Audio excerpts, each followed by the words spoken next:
بسم اللہ الرحمن الرحیم۔ السلام علیکم ورحمۃ اللہ وبرکاتہ۔ سامعین معظم، آپ دیکھ رہے ہیں خوشبو سے محتر اپنا چینل خوشبو پی کے۔ سامعین، اگر آپ نے ابھی تک اپنے اس چینل خوشبو پی کے کو سبسکرائب نہیں کیا تو ابھی کر لیں۔ سامعین، میرا آج کا موضوع ہے وظائف۔ جی ہاں، وظائف۔ یہ ایک طویل موضوع ہے، میں کوشش کروں گا کہ مختصراً آپ کو سمجھانے کی کوشش کروں۔ سامعین، جب انسان بعض دفعہ ٹینشن کا شکار ہوتا ہے، مختلف مسائلوں میں گھر جاتا ہے، تو وہ پھر مختلف کتابوں کے ذریعے رہنمائی لینے کی کوشش کرتا ہے۔ وہ بازار سے کتاب و رسائل خرید کر ان سے رہنمائی لیتا ہے، جن میں وظائف کے رسائل اور کتاب بھی شامل ہیں، کیونکہ وہ ٹینشن کا شکار ہوتا ہے، مسائل میں گھرا ہوتا ہے، تو اس کو کچھ نہیں سوچتا۔ اس کے ہاتھ جو کتاب یا رسالہ لگتا ہے، اس کا مطالعہ شروع کر دیتا ہے۔ وہ سوچتا ہے کہ یہ وظائف کے رسائل اور کتاب جو ہیں، ان سے میری ٹینشنیں دور ہوں گی، میرے مسائل حل ہوں گے، میری مرادیں بر آئیں گی۔ بعض کتاب اور رسائل میں ایسے وظائف لکھے ہوتے ہیں کہ انسان مزید پریشانیوں کا شکار ہو جاتا ہے۔ وہ تو سوچ رہا ہوتا ہے کہ ٹینشنیں کم ہوں گی، مرادیں بر آئیں گی، لیکن ایسا نہیں ہوتا ہے۔ بعض کتب اور رسائل میں ایسے الفاظ بھی ہوتے ہیں جن کو پڑھ کر انسان گمراہی کا شکار ہو جاتا ہے، اور بعض الفاظ تو ایسے ہوتے ہیں جن کو پڑھ کر انسان کا ایمان تک چلا جاتا ہے۔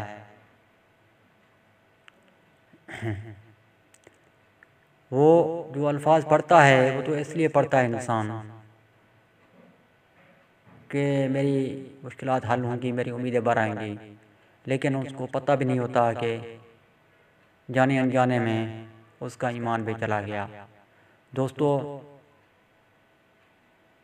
ایمان کی حفاظت کرنا ہم سب کا فرض ہے، فرض عین ہے۔ ایمان سب سے قیمتی چیز ہے ہمارے پاس۔ میں یہ نہیں کہہ رہا ہوں کہ آپ کوئی وظیفہ نہ پڑھیں، پڑھنا ہے تو درود شریف پڑھ لیں، یا اپنے وظیفے پڑھنے بھی ہیں، اللہ تعالیٰ کے نام مبارک بھی ہیں، تو آپ کسی اہل علم سے رہنمائی لیں، ان کو اپنا مسئلہ تفصیل سے بتائیں، پھر وہ آپ کو پڑھنے کا وظیفہ دیں گے کہ کون سا وظیفہ پڑھنا ہے، کب پڑھنا ہے۔ ایسے نہیں ہے بس کتاب لے لی، رسائل لے لیے، بس پڑھنا شروع کر دیا، نہیں، ایسا نہیں ہے۔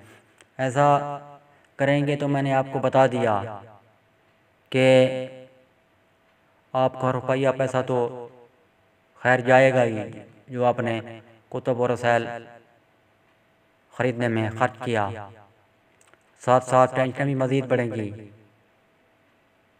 اللہ محفوظ رکھے ہم سب کا ایمان، کہ ایمان جانے کا بھی خدشہ ہے ایسے الٹے سیدھے وظائف کرنے میں۔ تو آپ میری بات سمجھ گئے ہوں گے، جب بھی کوئی وظیفہ پڑھیں تو کسی اہل علم سے، اپنے پیر و مرشد سے، کسی روحانی بزرگ سے، کسی اللہ والے سے رہنمائی لے لیں، تاکہ نقصان کی بجائے فائدہ ہی فائدہ ہو۔ اللہ عز و جل ہم سب کے لیے آسانیاں پیدا فرمائے، اور آسانیاں تقسیم کرنے کا ہمیں شرف بھی عطا فرمائے۔ امید ہے آپ کو آج کا یہ پیغام پسند آیا ہوگا، تو اپنے دوستوں کے ساتھ شیئر بھی کریں گے۔ ملتے ہیں نئے ویڈیو کے ساتھ، تب تک کے لیے مجھے دے اجازت۔ پاکستان زندہ باد۔